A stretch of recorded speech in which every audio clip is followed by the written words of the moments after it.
Good afternoon. My name is Andrea Bolander, and I'm the chairwoman of the board of the Holocaust Memorial and Tolerance Center of Nassau County. But more importantly, I'm the daughter of an Auschwitz survivor. I'm pleased to welcome you to HMTC's annual Yom HaShoah program. This is one of the most somber and important days in our calendar, a day when people around the world remember the victims of the Shoah. As I'm sure many of you know, in Israel, they observe a national 2 minutes of silence on Yom HaShoah when everything and everyone stops to remember the 6 million. Pre-pandemic, as a March of the Living leader, I would now be waiting under the Arbeit Macht Frei gate, waiting for the shofar to blow to begin the silent 3-kilometer walk with more than 10,000 others from Auschwitz to Birkenau. In America, we don't have the 2 minutes of silence, but there are countless memorial services going on today, tomorrow, and this weekend, and we are honored to hold this program for our community. Even as this is one of the most important days in our calendars, HMTC works throughout the year to draw attention to the history of the Holocaust. Our mission is to teach history of the Holocaust and its lessons through education and community outreach, focusing on the dangers of anti-Semitism, racism, bullying, and all manifestations of intolerance. Even during the pandemic, our school programs will have served over 10,000 students, while our virtual programming series will have reached another 15,000 adults. Let's talk a bit about today. As many of you know, this has been a particularly difficult year for me personally, having lost several survivors who were dear to me. Personally, I would like to dedicate this day to my beloved father, Benedict Bolander, my mentor, Irving Roth, and my Ima, Catherine Grease. They have played a huge role in my desperation and urgency to preserve the memory of the Shoah, and their memories were a blessing and continue to be a blessing in my life. Their passing and the passing of other survivors drives home the importance for organizations like HMTC and for our nation as a whole to find ways to tell the history of the Holocaust without the voices of the survivors. Their story is now our story.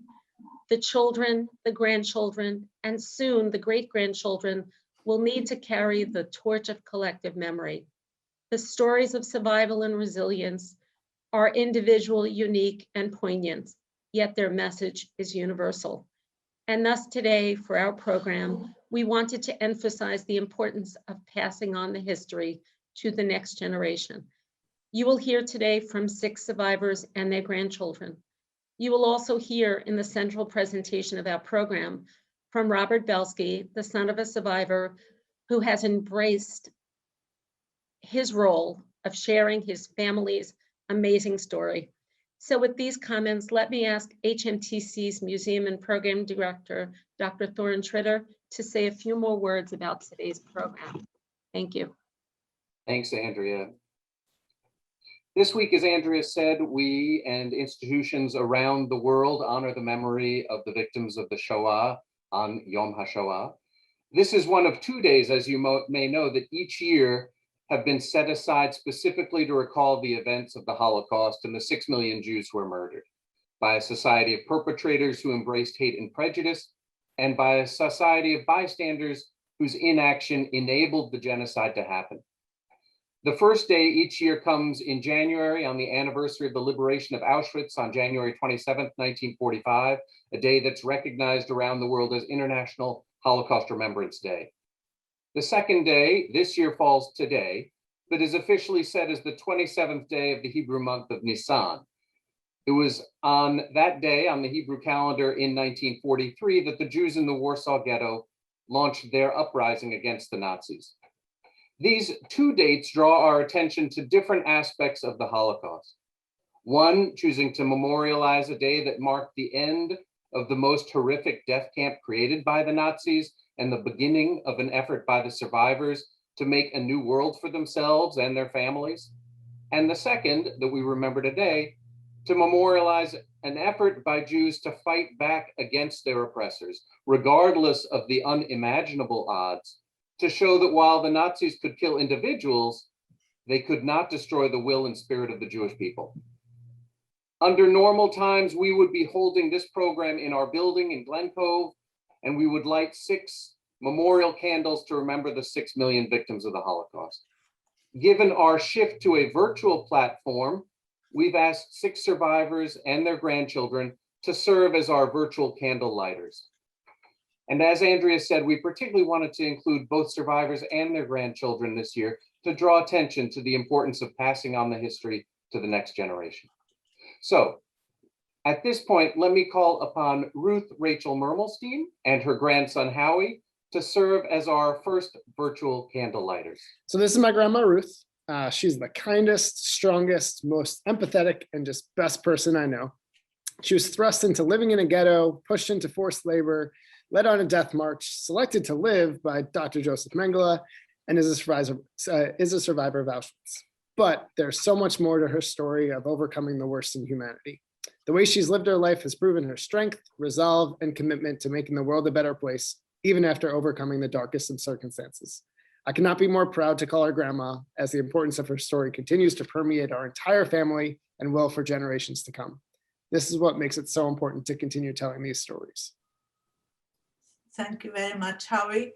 And I hope you are going to continue to remember what happened during the Holocaust and continue to teach others about it, not to let it forget, not to let our voices fade away, because there are too many Holocaust deniers out there, and we cannot let them get away with their lies. Thank you very much, Howie.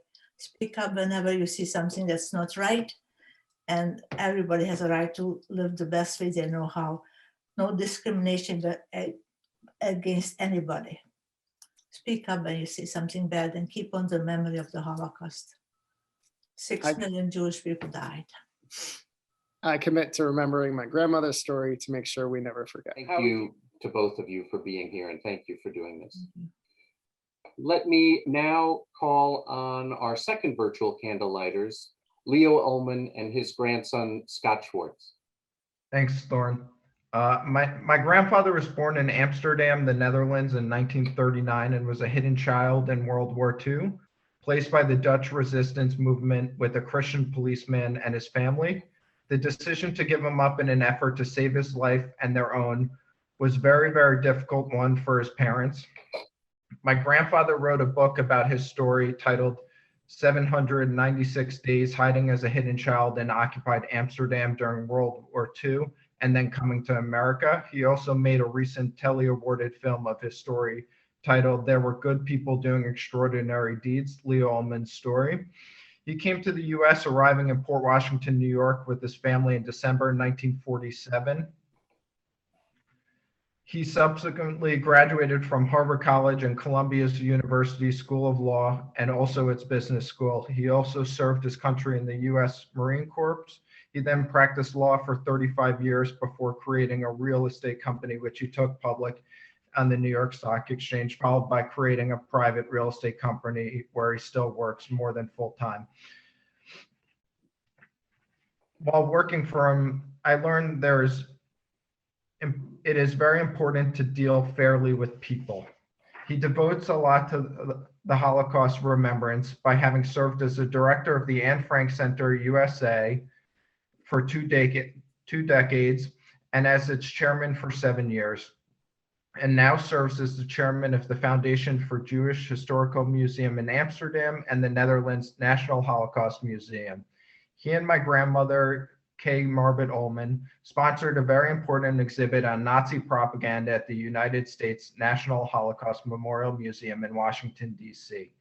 They also created a righteous remembrance room at Stockton University's Holocaust Resource Center to honor the persons who saved my grandfather's life and those of his parents and many others. I am privileged to participate in this virtual candle lighting ceremony to honor the memory of the millions who perished during the Shoah. I am honored that my grandson, Scott Schwartz, is here to join me in this ceremony. Scott is the oldest of our 9 grandchildren, and at age 28 is in fact the oldest of the dozens of cousins of his generation. I am proud to note that Scott, a graduate of Penn State and a survivor of one of its fraternities, is a vice president of BlackRock, the world's largest asset manager, and just 3 weeks ago married the wonderful Dr. Rachel Cadence. What I hope that Scott will carry with him and to the many members of his generation in our extended family is that he, his siblings, his cousins, and many others are here today because of the extraordinary deeds by ordinary people to save the lives of his grandfather and many, many others during the horrors of the Holocaust. My hope is, and I am indeed confident, that Scott, a very, very good person, will also do good deeds to help others and not be a mere bystander. Thank you very much. I am honored to be here on behalf of my family and many others to be able to ask them to remember not only my grandfather's story and that of his parents, my great-grandparents, whom I've known and admired, but the story of many, many others who survived perhaps the most difficult period in history, and to make sure that we do not suppress, diminish, or forget what happened during those terrible times. Thanks very much, Scott and Leo. For our third virtual Candlelighters, let me ask Marae Taub and her grandson Dylan to join us on the screen. My grandmother's story starts on October 7th, 1938 in Paris, where she was born into a world of political turmoil, where the rise of Nazism in Germany made it necessary for a family to make plans to leave France. Luckily, her parents had family in the United States that were able to help with visas and other necessary documents. This was not the first time that the religion made her family targets, as Jews are often targeted by anti-Semitism, violence, and oppression. In 1939, while she and her family were on vacation, Poland was invaded by the Nazis. This event triggered the start of World War II, making it even more important that her family tried to escape. When it was clear that France was about to lose the war, my great-grandfather was able to put his plans in action and was lucky enough to board the last train out of Paris several days before Paris surrendered. Sadly, their train was bombed by Nazi fighter planes. This attack slowed down their escape considerably. The survivors of the train walked to a nearby city where my great-grandfather had the good fortune to meet an American consulate officer who had helped them with their visas. Together, they rented a truck. They drove across the Pyrenees from the Atlantic coast of France to the Mediterranean coast. They stopped briefly to repair my grandmother's sister's shoe, which were worn out and damaged because of their extensive walking and after their train was bombed. My grandmother became lost at the bottom of a shoebox and luckily was found when everyone in the store searched for her. They were dropped off near the Spanish border, which they were able to cross but could not get off the train. They continued to Portugal, where they took a boat from Lisbon to take them to New York. Conditions on the boat were crowded. They slept in hammocks and were in constant fear that they might be torpedoed by Nazi U-boats that patrolled the North Atlantic shipping lanes. When they arrived in New York, they stayed at Hyas until they met their cousins. My grandmother's parents learned to speak English via classes and obtained jobs in order to sustain their family. Sometime after arriving in America, my grandmother's family received news of their loved one's death in Europe. They had learned how lucky they were to have made it to America, and they did not let their opportunities go to waste. My grandmother grew up in America, learning her family's history and how they came to the United States. While my grandmother grew up, she married my grandfather, who was a hidden child in a small village in France, surviving by being protected by his host family and pretending to be Catholic so that he would blend in with the rest of the village children. My grandparents had 3 children. The youngest of these 3 children is my father, Bill Taub. All of their children were taught about the past and how the past has created the present we live in and will reach into the future. My ancestors have endured multiple struggles, many hardships, in order to secure freedom and safety from their oppressors. It is crucial that we share and remember their stories in order to stop the repetition that would lead to more death and destruction due to hate. And I hope in doing so, we prevent more people from having these similar stories of perseverance and struggle in order to survive. It is with these stories and communication that we wish to end suffering and intolerance and bring out an era of peace. These are the reasons that I will continue to tell my grandmother's story and make sure that the world never forgets. Dylan, I'm very touched. But as I started to say, we all have responsibilities, and then they include, at the very least, an acknowledgement of the past. When I was lucky enough to be able to escape France as France was about to surrender. I've always wanted my children, my grandchildren, to understand what has formed our core belief, and no one then, now, or in the future should have to experience the hate and destruction that annihilated millions of lives and futures.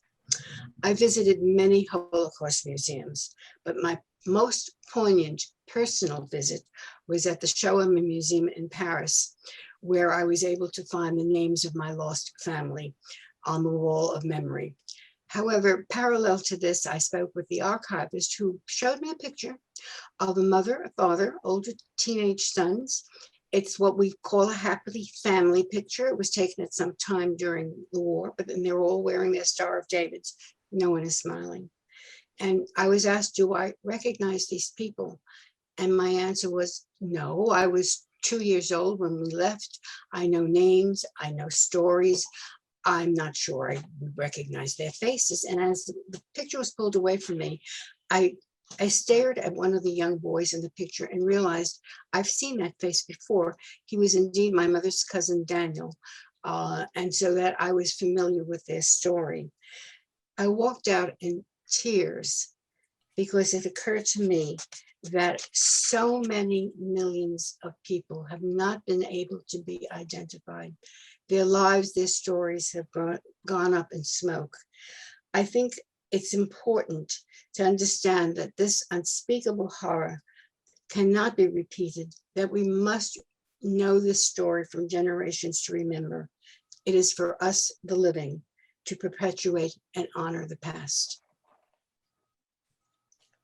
Thank you, Dylan and Murray.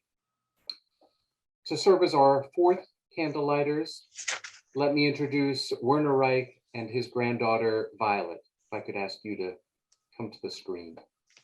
Yeah, my grandfather Werner Wright, in 1943, at the age of 16, my grandfather Werner Wright was arrested in Zagreb, Yugoslavia for simply being Jewish. Over the next 2 years, he was forced to live in jails, the Terezin ghetto, and eventually the concentration camps, Mauthausen and Auschwitz, until he was liberated in 1945.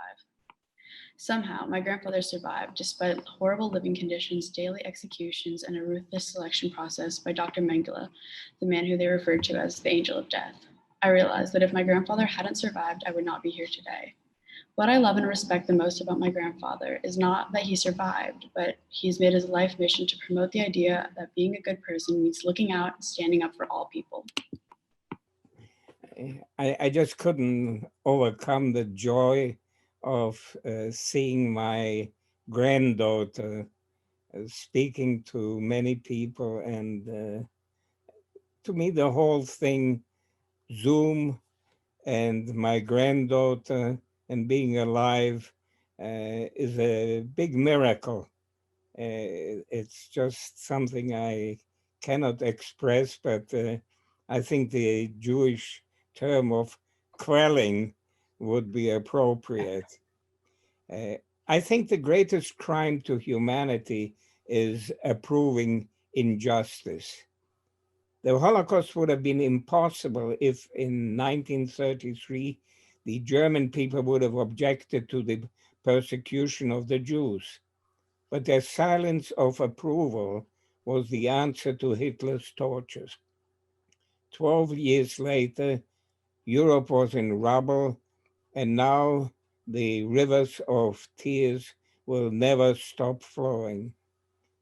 I've been amongst the mountains of bodies, and there can never be forgiveness or forgetting. There can be hope. for peace amongst those we can reach with our voice and the warmth of our love. We must strive for the sake of our children and grandchildren and the world of the entire of the world of the future. And this is all I have to say. Thank you.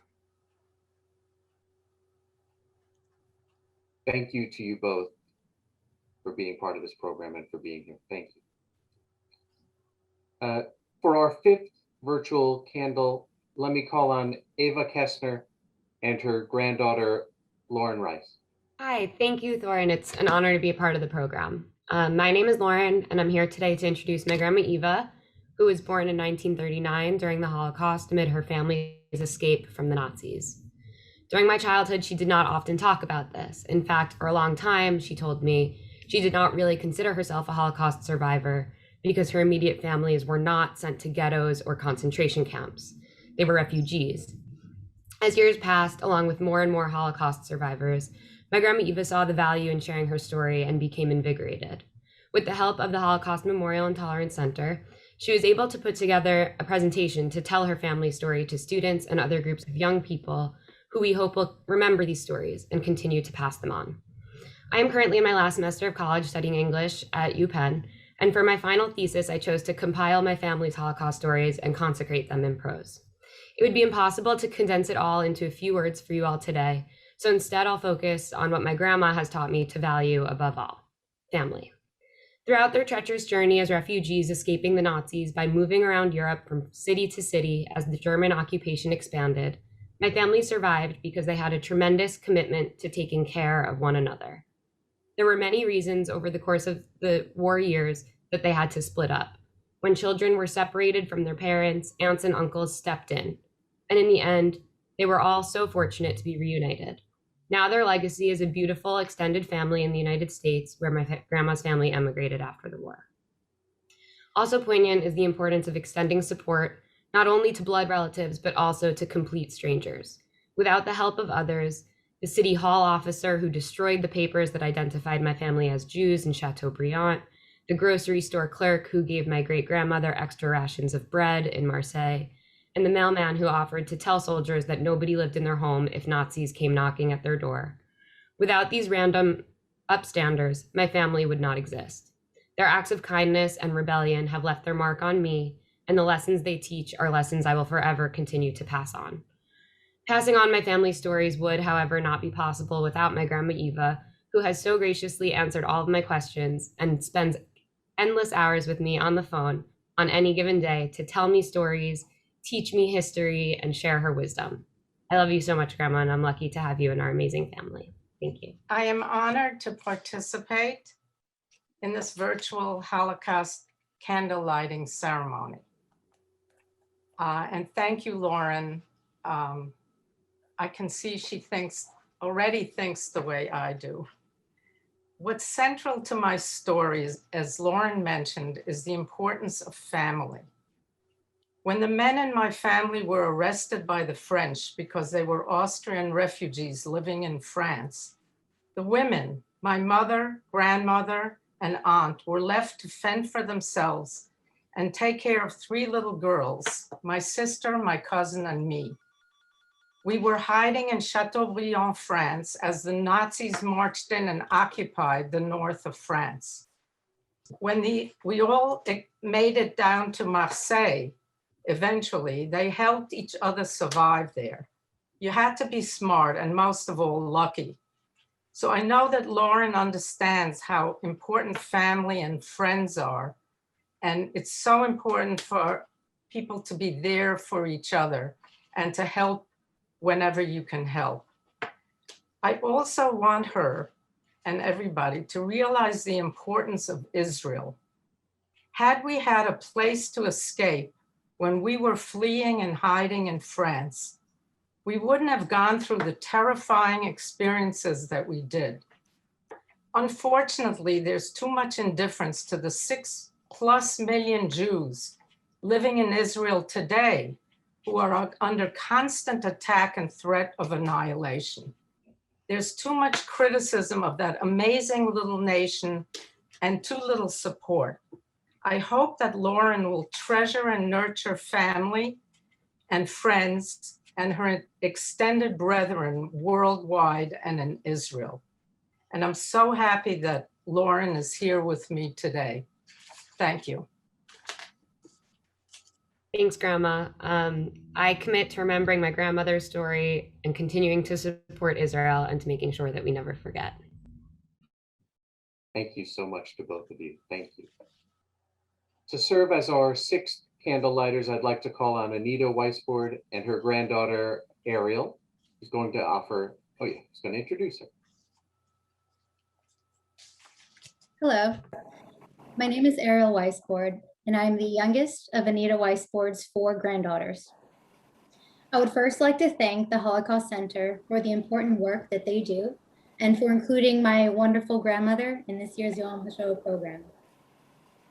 If you have ever met Anita or listened to her story, then you know she is a Holocaust survivor, an educator, and an advocate.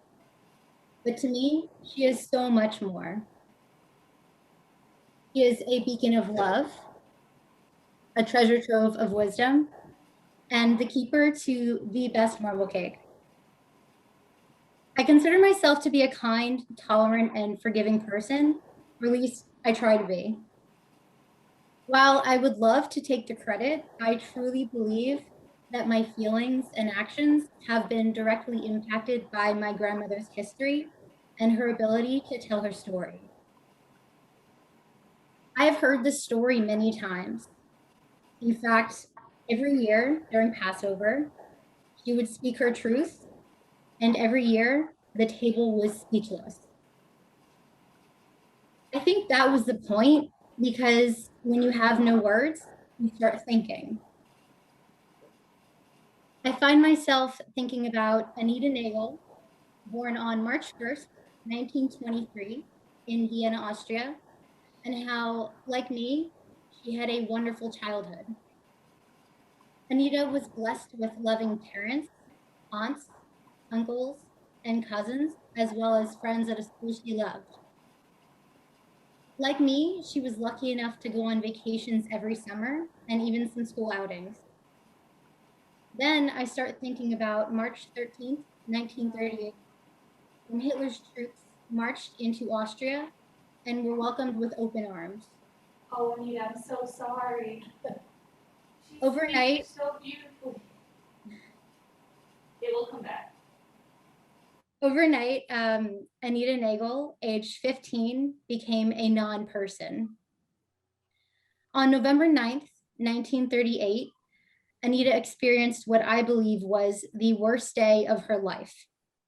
This day is known as Kristallnacht, or the Night of Broken Glass. On this day, German police deported 6,000 Austrian Jews to the Dachau concentration camp, and her father was no exception.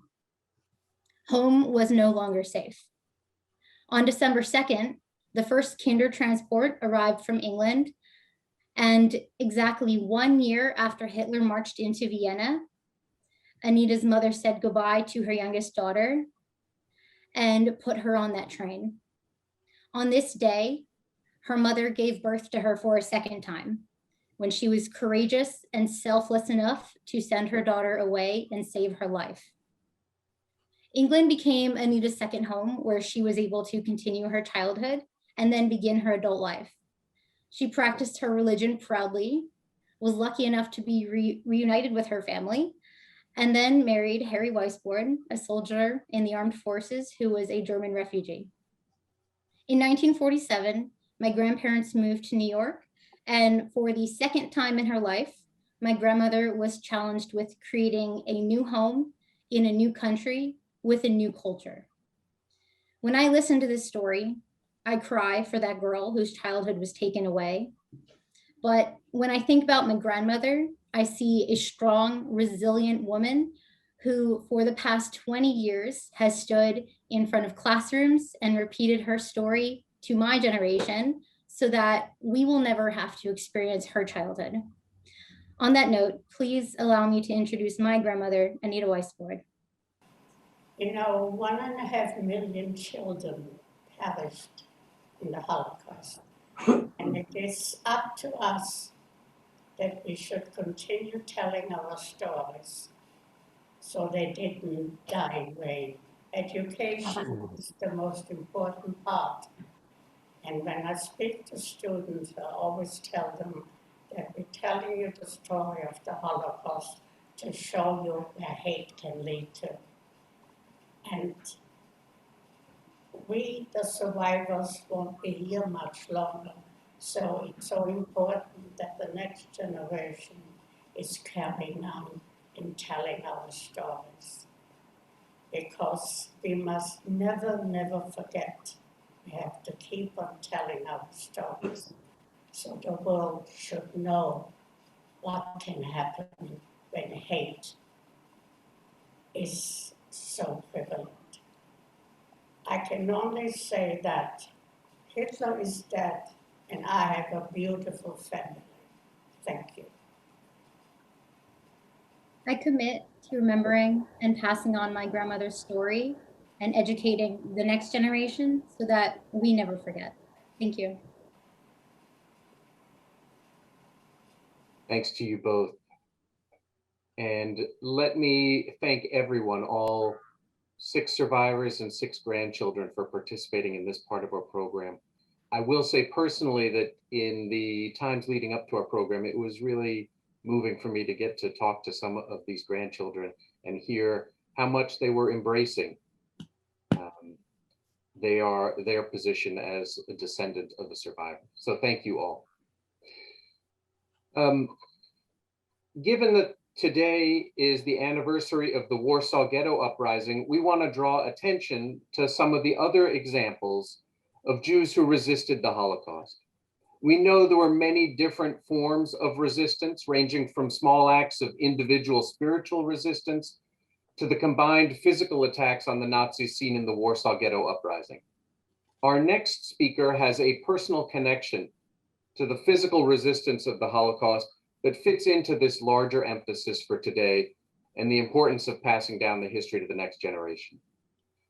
Robert Bielski is the son of Tuvia Bielski, one of 4 brothers who fled from their home in Poland after their parents were killed and vowed never to be passively captured by the Nazis. I leave it to Robert to tell us more of what followed.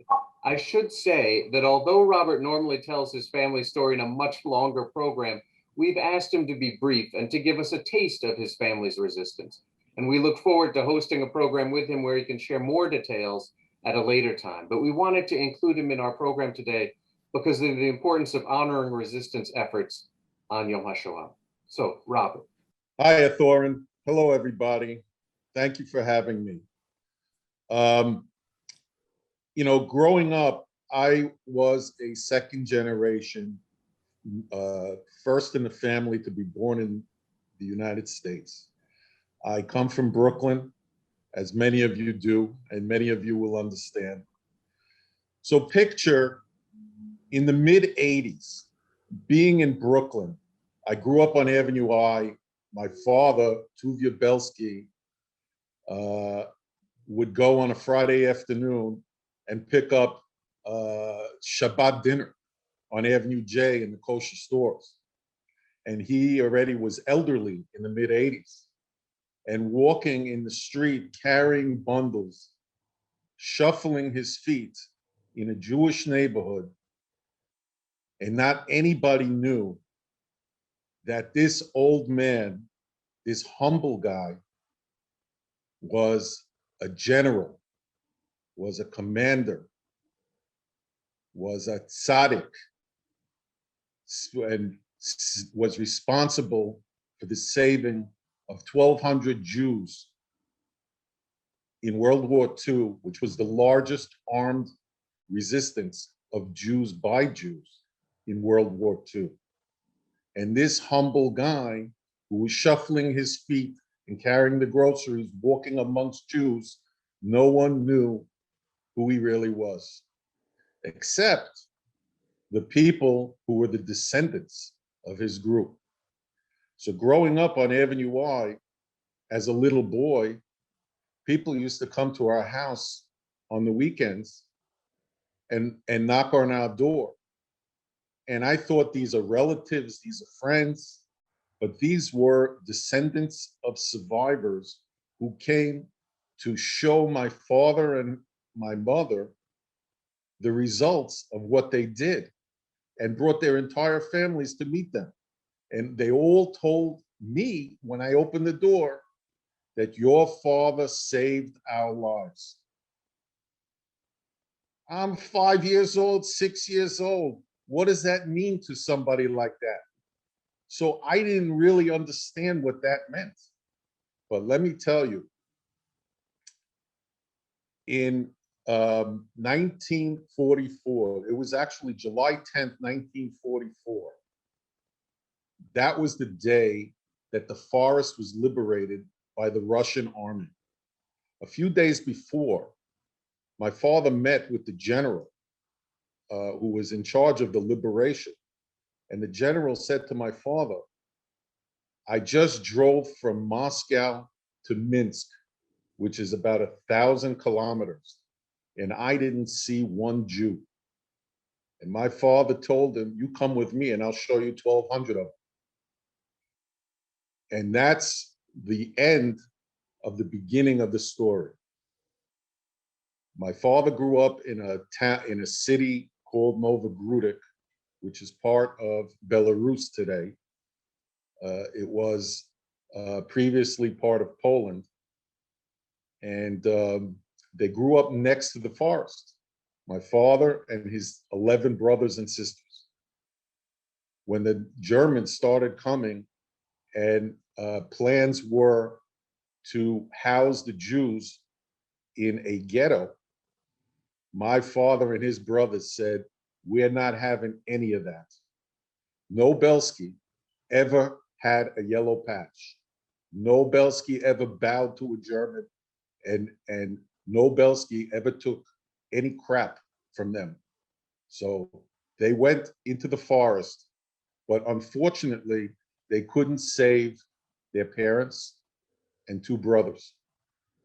So 4 of the brothers went to the forest and decided that they were going to save their own lives. But what happened was, as they moved around the forest that they played in as children, so they knew their way around, they encountered other Jews who were running away or who were escaping from the ghetto. And all of a sudden, their group grew to about 10. And then a few days later, it grew to 15. And then all of a sudden, they were at 60. When they were 60 people, they started asking my father, why should we take any more in? We're going to get caught. And my father said point blank, Ze Zion Eden. They are Jews. That's the only passport you needed to get into the group, was you needed to be a Jew. So they organized, they set up perimeters, they built huts into the ground, which were called Zimlankas, and everyone had a job to do. And they continued to let other Jews come in. And the other difference between his group and other groups were it was a family camp. They took anybody, old, the young, the sick, it didn't matter. If they were Jews, they were brought in. Everyone was given a job to do, and they worked like a military machine. So they had a military end, they had the family end, and they provided food and lodging for everybody in the woods. They lived there for 2.5 years. They were attacked a few times. They had to pick up and move a few times. And one time in particular, when the Germans came into the woods, they had to relocate about 25 kilometers away. Imagine the 25 kilometers. I was there and I drove it, and it took me 45 minutes to get there. And these people got there on foot. So, and they rebuilt the camp. and they continued to live like a community in the woods. They called it Yerushalayim. Because I'm being pushed to make this quick, I know there's so much to tell you, but just to speed it up, you know, they made the movie. The movie was Defiance. We were on the set. The movie was shot in Lithuania. The actors, Daniel Craig, Liev Schreiber, Jamie Bell, they all made this movie because this is what they wanted to do. And everybody also had a connection to the movie. The director, Ed Zwick, his grandfather was a survivor. Liev Schreiber's grandfather is a survivor. And Daniel Craig's grandfather was a British liberator at Auschwitz. And so all three of those guys had a investment into this movie. I'm happy to tell you more. I know Thorin is going to start yelling at me in a minute. So you know, when they were liberated in 1944, they were scattered all through the world. They tried to go back to their homes, but they realized in Novogrudok and Lida, they could not go back because that was more dangerous than running from the Nazis in the woods, because the non-Jews didn't want them back in the towns. So they all had to escape, not only from the woods, but then after they escaped, when they were liberated, they had to escape from their homes and from where they lived and find a new place to live. My parents made it to Israel. As soon as they got to Israel, can you believe it? They had to fight in the War of Independence in 1948, and again, back to war. But that was finally settled. They lived in Israel for 10 years and then came to America and lived a life here in America. My father died in 1987. He never saw the book that was written about him by Nahama Tek. She sat with him up until 3 weeks before he passed away. He never got a chance to see the movie. Neither did my mother. She died in 2001. And I dedicate Yom HaShoah to the memory of my parents, to the memory of my family, and to the future of the Jewish people. Thank you very much, Robert. And the fact that you're continuing to tell that story is as important as any other part of it, that it won't be forgotten. And I look forward to having you back to give a full presentation later on this year. Thank you. Sure.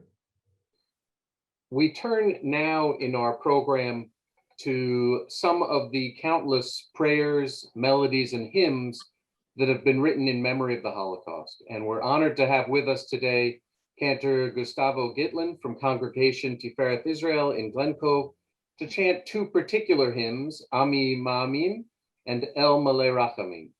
So Cantor, I leave it to you. Ani Ma'amin, Ani Ma'amin, Ani Ma'amin, Be'emuna shelema, Be'viat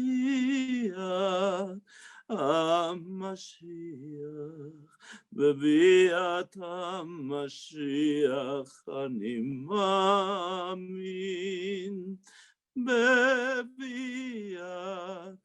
HaMashiach, Be'viat HaMashiach, Ani Ma'amin. This melody was composed by Cantor Azriel David Fastag on a train leading to the death camp of Treblinka. Amidst the suffering on the train, he composed this melody to the words of Ani Ma'amin, I believe. He began singing this song at first quietly, and eventually with his full voice. Soon everyone on the train was singing together with him. A boy who jumped off the train survived, and with him, this melody. Ani mamin, ani mamin, ani mamin. Oy ve'emuna shelema beviat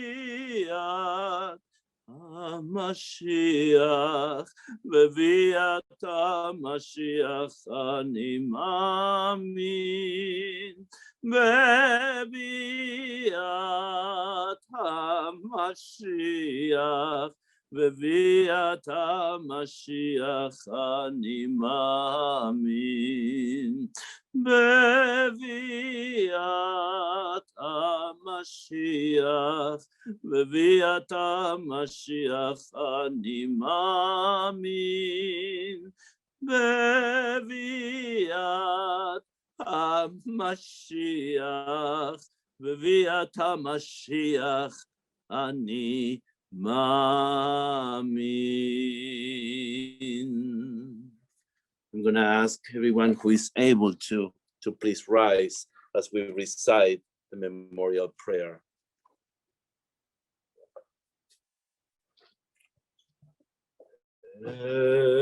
מלא רחמים, שוכם במרומים,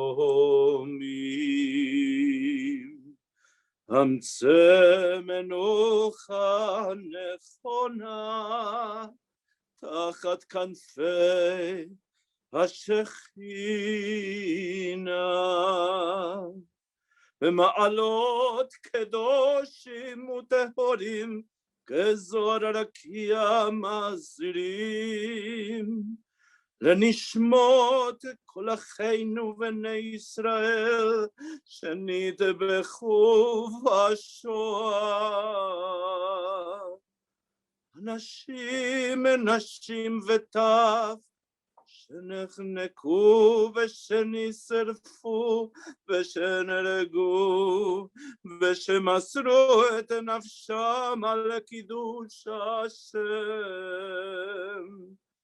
בגן עדן תהי מנוחתם, הנבא לרחמים אסתירם, בסתר כנפיך לעולמים. וצרור בצרור החיים את נשמותיהם.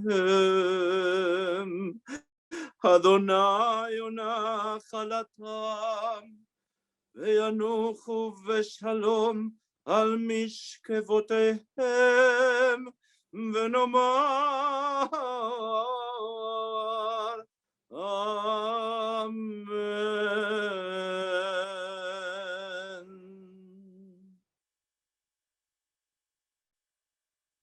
Thank you, Cantor. Our final speaker today is Rabbi Howard Stecker of Temple Israel in Great Neck, who will lead us in the Mourner's Kaddish and share some final thoughts on this day of remembrance. Rabbi. Yitkadal v'yitkadash shemei Rabbah, be'alma divra kirute, ve'yamlich malchute, b'chayechon u'b'yomechon u'b'chayei techol beit Yisrael, ba'agala u'bizman kari v'imru amen. Yehi shmei Rabbah mevarach, le'alam ul'olmei almaya. Yitbarach ve'yishtabach ve'yitpa'ar ve'yitromam ve'yitnaseh, ve'yitadar ve'yitaleh ve'yithalal shemei zikudsha v'richu, le'ela min kol birchata v'shirata tushbechata v'nechamata ta'amiran be'alma ve'imru amen. Yehi shlama rabba min shemaya v'chayim aleinu ve'al kol Yisrael ve'imru amen. Oseh shalom bimromav, hu ya'aseh shalom Aleinu ve'al kol Yisrael ve'imru. Amen. Everybody, please be seated. It is incredibly striking, incredibly moving to have heard from multiple generations, grandparents and grandchildren. And there is a very poignant moment in the Bible where Jacob sees his son Joseph and didn't imagine he would ever see him. And he says to Joseph, "Ra'o fanecha lo pilalti," I never expected to see you.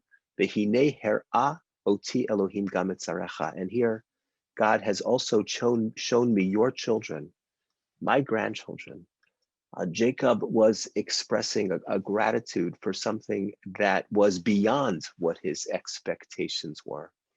And here we are this afternoon, hearing from individuals who at a very significant time in their lives never imagined that they would survive, that they would ever see children, and certainly that they would ever see grandchildren. So there is an element of gratitude and an element of hope that emerges from the very presence of dor l'dor, of one generation being together.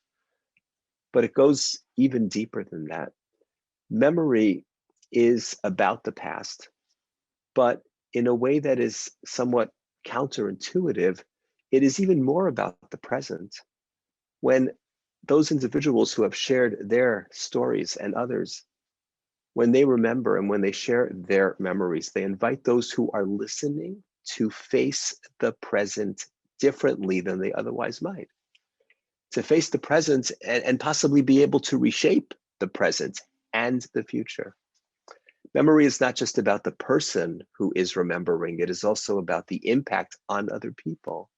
And we're seeing this again and again today and on so many other days, that when those who have survived the horrors of the Shoah remember, they are not just speaking about themselves and they're not just speaking about the past. They're speaking about how in the present we can shape a reality for other people that will be different. So I am so honored to have had the opportunity to have gotten to know so many survivors of the Shoah. And I'm uplifted to be able to hear the memories shared in a way that goes beyond the self and goes beyond the past. To be able to see, as Jacob did, not just children, but also grandchildren who are being imbued with the power of what these memories can do for the present and for other people, that in the midst of the extraordinary, tragic sadness is more than a glimmer of hope. It is a real window into what the future can be. So we pray from one generation to the next that these memories will be a source of insight, a stimulus to responsibility, and hopefully a reshaping of the present and the future. Amen.